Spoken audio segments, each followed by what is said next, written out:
Un plaisir de vous retrouver, mesdames, messieurs, pour cette grande édition du journal sur Mikuba Télévision. Tout d'abord, les titres. Escroquerie de la République démocratique du Congo par des entreprises chinoises. C'est ce que démontrent les conclusions des enquêtes menées par l'Inspection générale des finances ce mercredi 22 mars lors de la révisitation du contrat chinois à l'Assemblée nationale.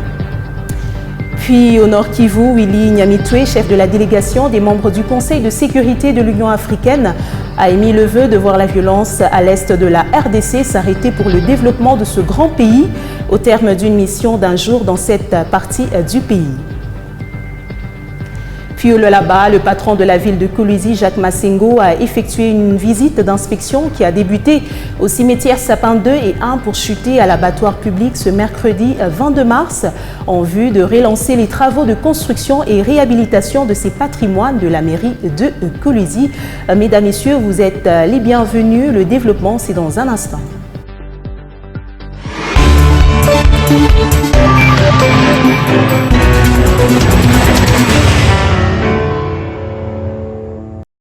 Je voulais annoncer au sommaire début de la révisitation du contrat chinois ce mercredi 22 mars avec la présentation par l'inspecteur général des finances des conclusions de 6 enquêtes menées au sein des entreprises chinoises. Par la même occasion, la partie chinoise pourrait sans doute formuler ses moyens de défense. Le rapport de l'inspection générale des finances a démontré comment la RDC a été escroquée par des entreprises chinoises.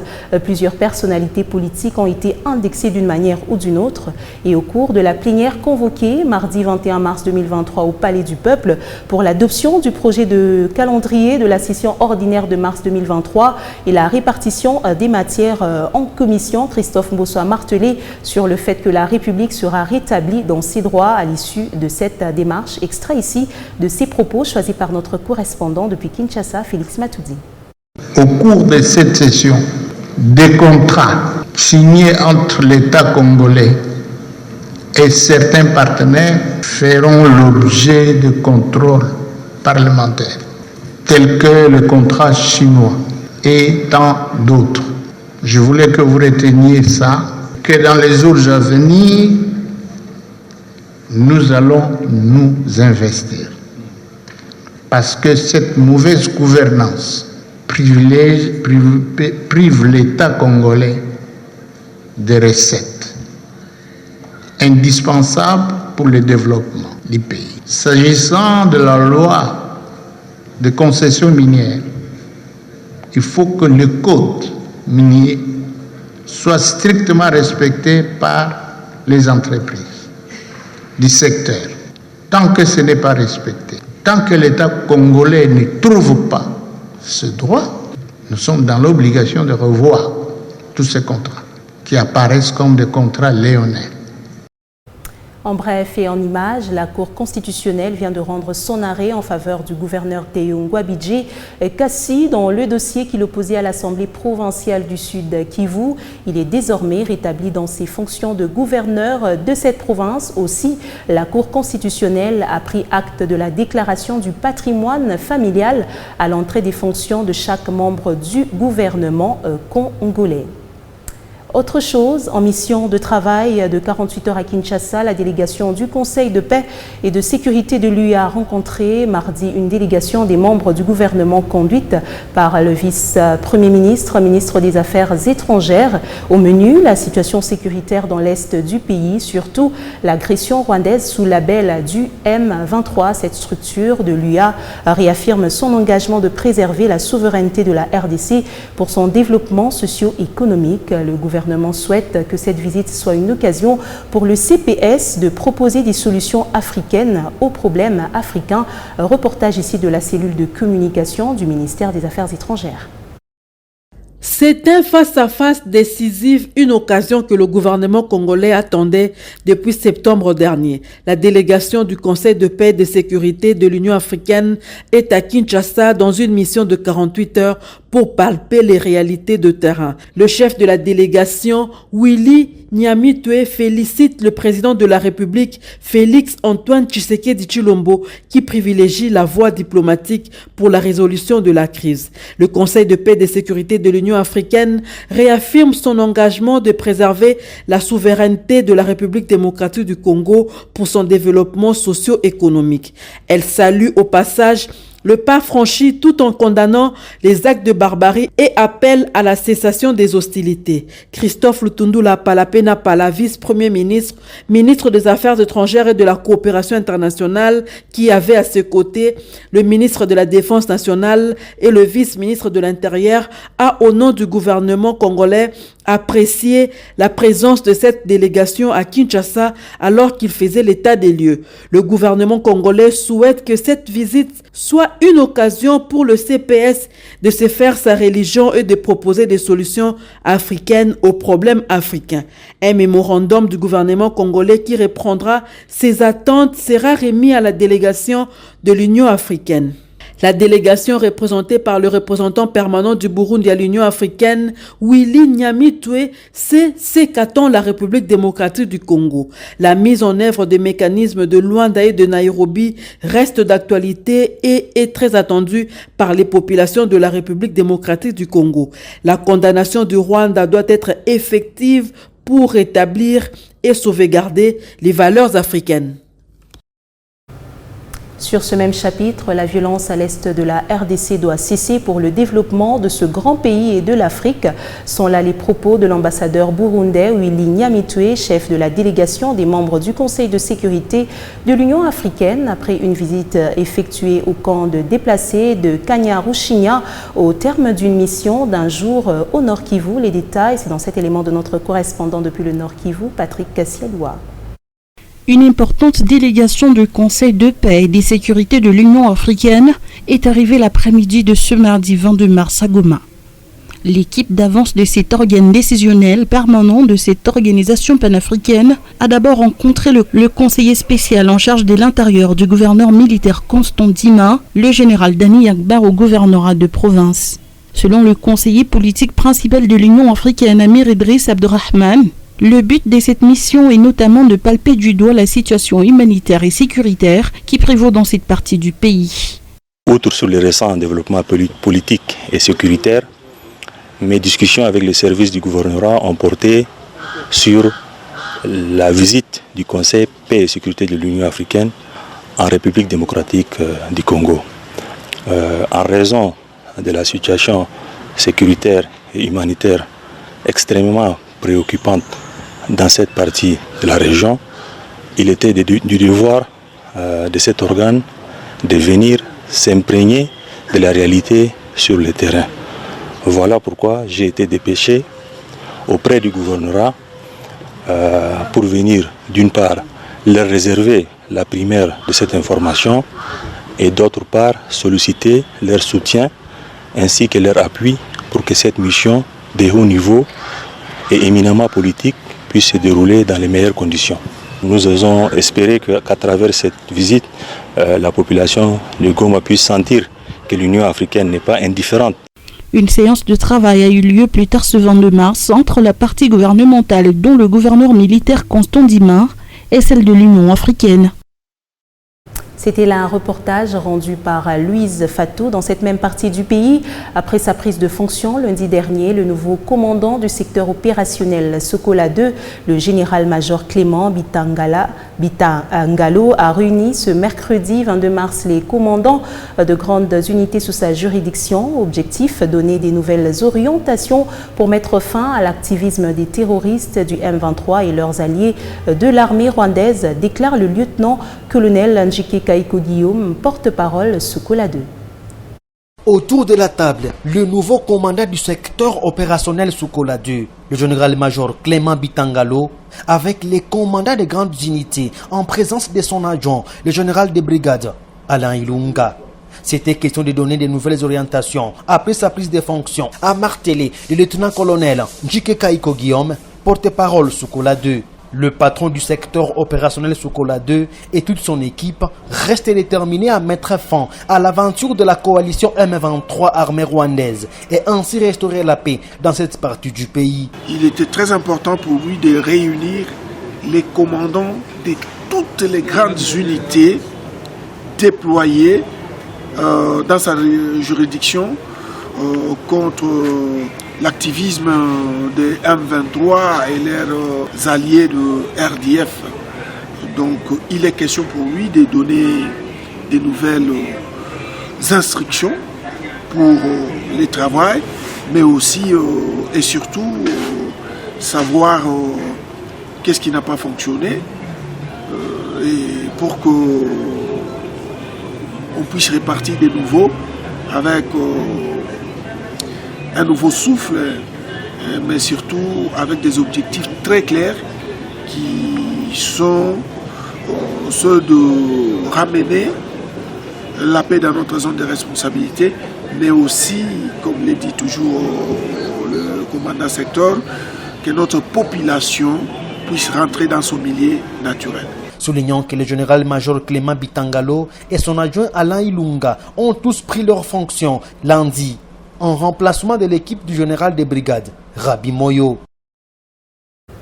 Dans un avenir proche, la gouverneure intérimaire du Lualaba sera devant le Parlement européen afin de parler de la province et sa transformation remarquable selon la vision du président Tshisekedi.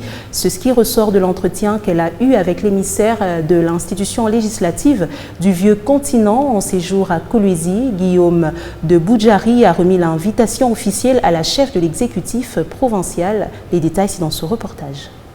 Accompagné de deux responsables de la direction générale du Conseil universel pour la paix des nations et continents, un émissaire du Parlement européen a été reçu en audience par la gouverneure du Lualaba le mardi 22 mars 2023. Il est allé remettre une invitation officielle à Marie-Thérèse Massou-Kassa Enififi pour aller défendre le projet Kolwezi Ville de Paix devant les élus du vieux continent. Selon Guillaume de Boudjari, son Parlement est intéressé par les réalisations en termes d'infrastructures et la volonté de Marie-Thérèse Massou-Kassa Enififi à transformer Kolwezi et le reste de la province. Je suis ici pour l'initiative Kolwezi Ville de la Paix, qui est portée par le CULPAC avec un fort soutien de Madame le gouverneur.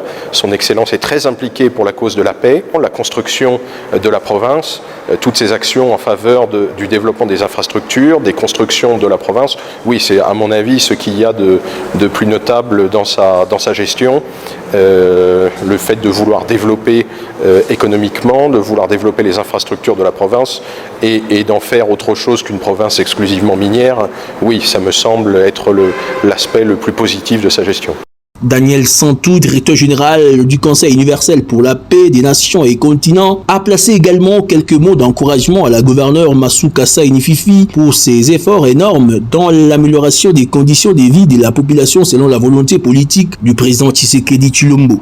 Nous étions venus ici la fois passée, nous avons vu quand même ce que Madame le gouverneur fait à son niveau, sans pour autant qu'on sache qu'elle faisait déjà des grands travaux. Les infrastructures au niveau des hôpitaux, vous avez un centre hospitalier qui était en train d'être déjà mis en place, parce que quand nous étions là, ils travaillaient tous les jours, nous avons vu votre aéroport, comment vous voulez la réaménager, comme ça serait une ville touristique, et nous ne ferons que vraiment encourager les efforts de Madame le gouverneur. Avant de quitter les gouvernorats, Guillaume de Boudjari a remis quelques présents très symboliques à Marie-Thérèse Massou-Kassa Enififi. Il s'agit des insignes de l'Union européenne, un parapluie, un ouvrage et autres. Autre chose, dans l'actualité, dans la province du Lualaba, l'honorable Jean-Marie Kassia a accordé une audience le mardi 21 mars 2023 aux agriculteurs du village Luankoko. Ces derniers sont venus solliciter l'implication de l'Assemblée provinciale du Lualaba concernant l'occupation de leurs champs par un officier des FRDC. Les agriculteurs du village Luankoko ont rencontré le mardi 21 mars 2023 l'honorable Jean-Marie Kassia Tchingambo à l'Assemblée provinciale du Lualaba pour lui exposer leur cas. Pour eux, un officier des FARDC s'est accaparé de leurs espaces, leur exigeant de vider les lieux. En effet, ces agriculteurs n'ont pas labouré leurs champs cette année. Voilà la raison de leur inquiétude.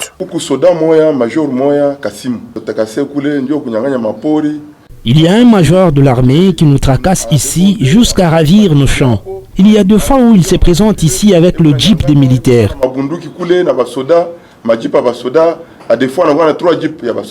Maîtrisant bien ces dossiers, l'honorable Jean-Marie Kassia Chingambo n'est pas allé par 4 chemins en révélant à ses agriculteurs que la dite concession appartient bel et bien au FARDC. C'est depuis longtemps, les fâchés, il y a des militaires.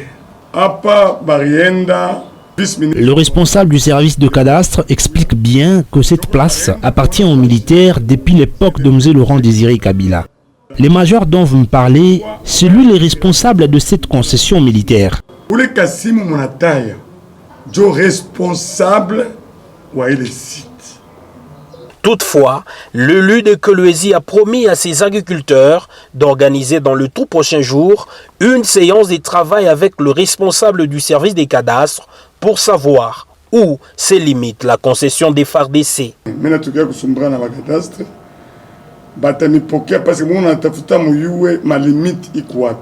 Je venais de parler avec le responsable du service de cadastre. Ils vont vous recevoir pour vous montrer les limites de la concession du militaire. C'est important. Avec les affaires foncières, on a régularisé. On a tengeneza. Moi j'aimerais, mon arima, ma condition yote, ya muzuri. C'est avec une lueur d'espoir que ces agriculteurs ont quitté l'organe délibérant du Lualaba. Puis à l'occasion de la Journée mondiale de l'eau célébrée ce 22 mars, le ministre en charge de l'énergie du Lualaba, Daniel Pichundaï, est revenu sur les différents efforts consentis par le gouvernement provincial du Lualaba, dirigé par la gouverneure intérimaire Fifi Masuka Saini, afin de desservir la population de Kolwezi et du Lualaba profond en eau potable. L'extrait de son message est choisi par la presse du ministère de l'Énergie. Chaque année, depuis 1993, les Nations Unies célèbrent la Journée mondiale de l'eau. Pour l'édition 2023, la Journée mondiale de l'eau vise à accélérer le changement pour résoudre la crise de l'eau et l'assainissement, thème retenu.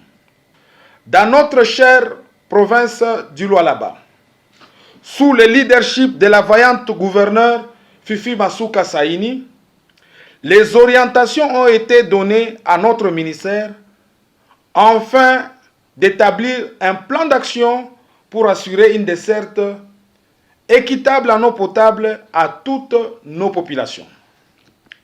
C'est ainsi que de gros efforts sont consentis pour répondre à cette exigence. Il s'agit, entre autres, de projets ci-après.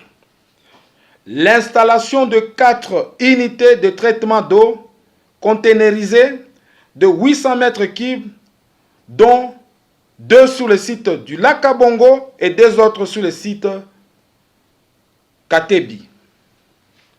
La réhabilitation de forages sur le site de captage Mutoshi pour une production de 500 mètres cubes l'heure. La réalisation de 3 forages en ajout, de 2 forages existants pour une production de 1100 mètres cubes l'heure. D'autres projets d'envergure sont prévus dans le Lualaba profond avec le concours de certains partenaires, avec comme objectif d'assurer une bonne desserte dans les 5 territoires du Lualaba. Tous ces efforts démontrent la volonté manifeste de la gouverneure Fifi Masuka Saini, appelée affectueusement Jeanne d'Arc, de répondre à la vision de son Excellence, Monsieur le Président de la République, Félix Antoine Tshisekedi Tshilombo, le peuple d'abord. Avec l'aide de Dieu, nous allons tous ensemble relever les défis. Que Dieu bénisse la RDC, qu'il bénisse la province du Lualaba. Je vous remercie. Je voulais annoncer dans les titres, le maire de Kolwezi, Jacques Massengo Kindele, a consacré la matinée de ce mercredi 22 mars 2023 à la visite d'inspection des patrimoines de la mairie de Kolwezi, accompagné de son adjoint Farida Mouepou Odile et du bourgmestre de la commune de Dilala. Le premier citoyen de la ville a débuté son périple par les cimetières Sapin 2 et 1 pour chuter à l'abattoir public. Cette visite s'inscrit dans le cadre de la relance des travaux de construction et réhabilitation de ces patrimoine de Kolwezi en abandon depuis un bon moment. C'est au nouveau cimetière Sapin 2 que le maire de Kolwezi, maître Jacques Massengo Kindele, a débuté sa tournée d'inspection des patrimoines de la mairie de Kolwezi. Ce mercredi 22 mars 2023, accompagné de son adjoint Farid Mouepou Odile et du bourgmestre de la commune de Manika. Cette visite d'inspection du patron de la ville s'inscrit dans le cadre de la relance des travaux de construction de ces lieux des morts laissés en abandon depuis un moment. Ici, le numéro 1 de la ville et sa suite ont visité le bâtiment qui abritera plusieurs services, dont une morgue moderne devant contenir 5 corps, la chapelle, les bureaux administratifs construits sur fonds propres de la mairie de Kolwezi. Poursuivant son périple, le premier citoyen de Kolwezi a fait un saut au cimetière Sapin 1 pour faire un état des lieux. Les constats s'avèrent amers. Les travaux de désherbage sont annoncés à cette étape. Dès là, maître Jacques Massengo Kindele et son cortège ont pris la direction de l'abattoir public de Kolwezi, où la population en liesse l'attendait. Le patron de la ville a visité les différents compartiments qu'organisent ces services, notamment les lieux d'hébergement des bétails, l'électricité, l'approvisionnement d'eau sous conduite du chef des services urbains des pêches et élevage.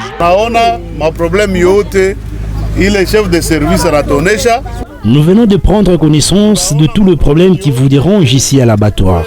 Vous qui êtes nos premières clientes, nous allons nous impliquer pour que nos taxes de la mairie puissent aussi être payées. Chef de service à savoir la kaji, moment propice pour la population d'échanger avec le patron de la ville. Maître Jacques Massengo Kindele s'est montré sensible à leurs doléances et promet la réfection des installations sanitaires dans un délai très bref.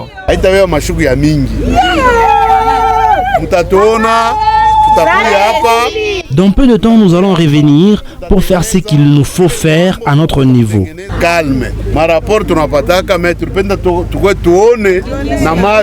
Pour sa part, Farida Mouepou Odile, maire adjoint de Kolwezi, appelle cette population au paiement des taxes urbaines pour donner à la mairie de Kolwezi le moyen de sa politique.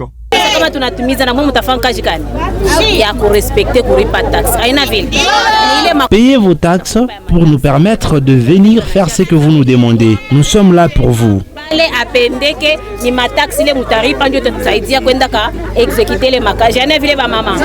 Le premier citoyen de la ville s'est séparé avec la population sous les ovations.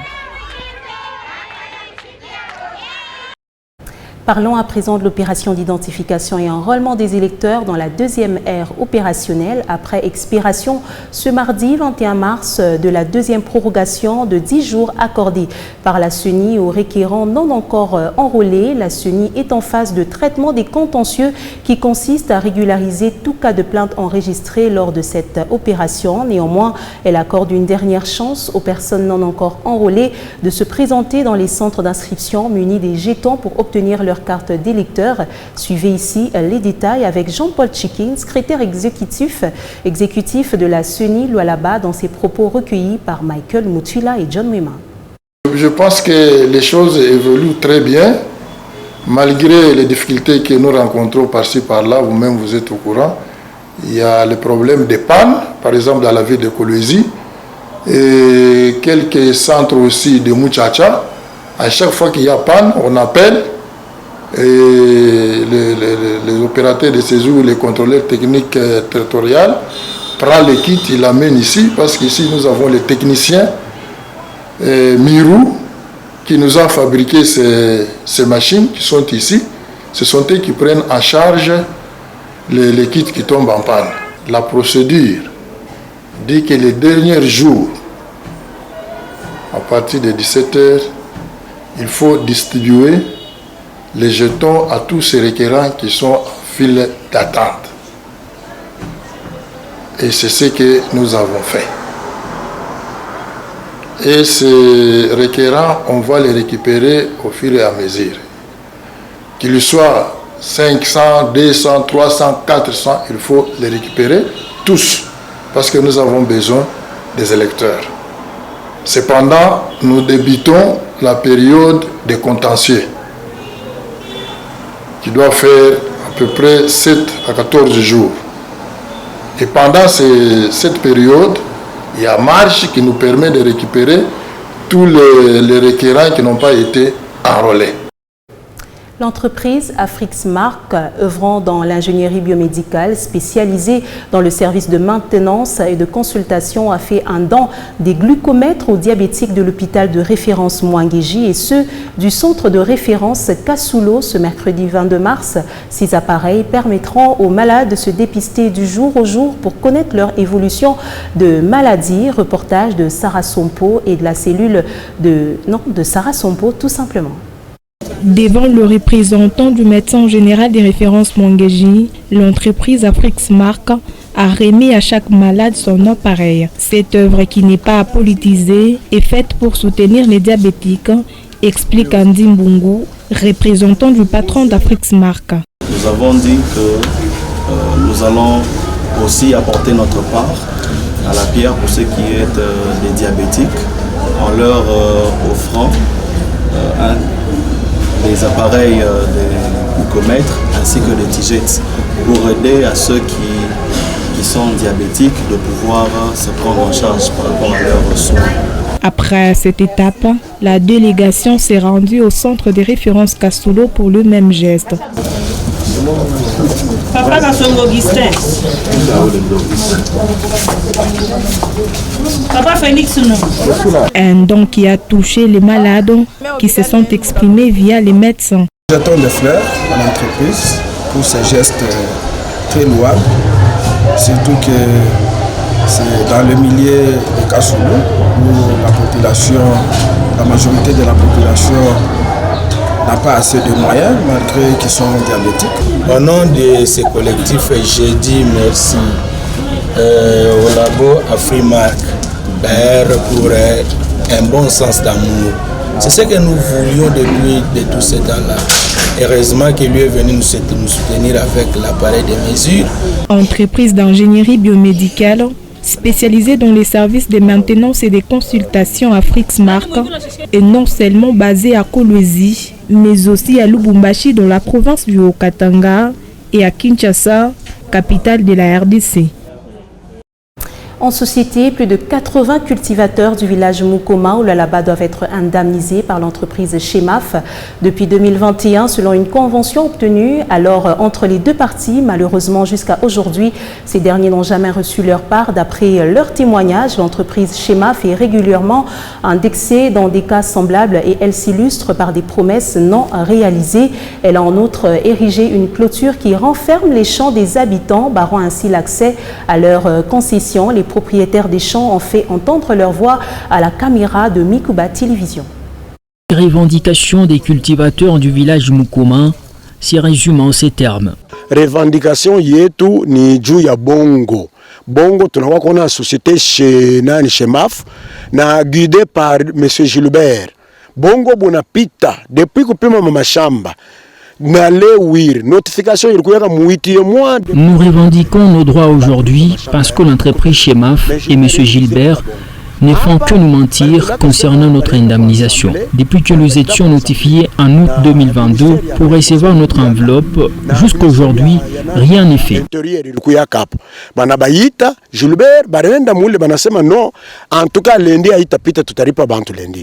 Mais jusqu'à preuve du contraire, on n'a pas 10 francs, on n'a même pas un mot.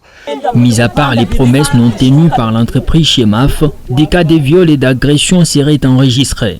Tukunalala hapa ni njuu ya Gilbert anetuteswa.